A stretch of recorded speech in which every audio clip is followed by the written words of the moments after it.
Once upon a time. Listen closely. I'm gonna take you to a place you've never been before. Welcome to Once Upon a Nightmare. I am Khadijah Fair. Accompanying me is Chelsea Robinson reading Dolly Street. I believe I was destined to be a serial killer. It's all I ever thought about. It's all I ever wanted to do. When I was younger, I wasn't dressed like a girl before I went to school to prove my manhood like Charles Manson, or beaten with a hammer by my own grandmother like Hugh Morris, although I killed her too. My childhood was pretty decent compared to these psycho killers. I don't call myself a psycho killer. I don't enjoy seeing young boys tied to trees screaming like Joseph Bryan does. That's sick. I'm not sick. I believe this is another way to express myself. Everyone has to do so. This is why people are born, because others have to die. It's only right. What would I change? Nothing. Absolutely nothing. Well, I would change the way I killed Rosemarie. I think I was in love, but me being the realist and the great philosopher that I am, I knew it would never work. I killed her mother and her sister. Her mother was a bitch. No, don't interrupt me while I'm talking about Rosemarie. Speaking of that, did you ever find her body? Guess not. How did I kill Rosemarie? Well, it started on Dolly Street. The moon hit on this night, and the streetlights dawned on every corner. I walked this very same street as a child. It was the red door, the yellow house with the red door. Nothing has changed since I once lived with my parents. I just wanted to see who lived there and had anything changed. I slowly walked into the porch and gently knocked on the door. The sweetest voice from inside the house replied, "Who's there?" I didn't reply. She opened the door anyways, of course. Her long red hair was astounding, and I couldn't resist. I wanted to introduce myself, but the only thing my body could do was wrap my hands around her neck and push her into the house. I always knew I was no good with women. I pushed her into the living room as she fell to the floor, hitting her head on the glass table. Then came her old-ass mother, running from the kitchen with a butcher knife headed straight towards me. The knife sliced the side of my face from temple to my mouth. Blood started to trickle down my face. I wasn't angry at first. Then I looked into the nearest mirror and saw that my face was split open. I never looked the same. It was just so unnecessary. I quickly grabbed her right hand, taking the knife, as I pulled her into the kitchen.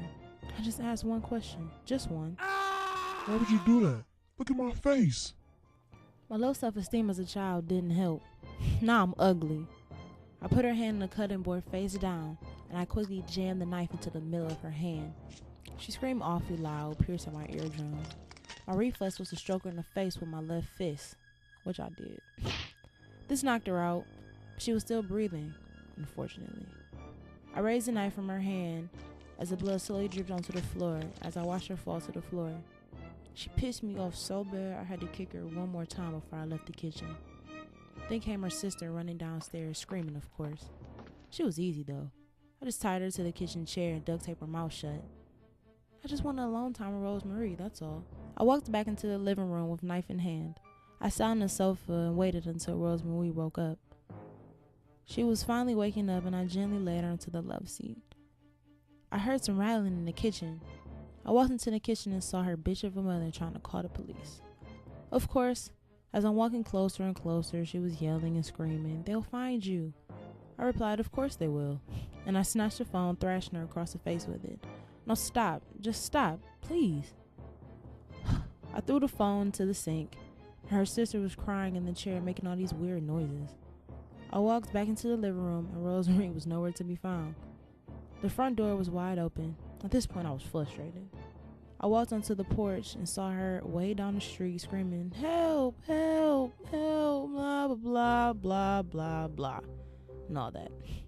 I hurriedly reached into my back pocket and pulled out my pistol and shot once.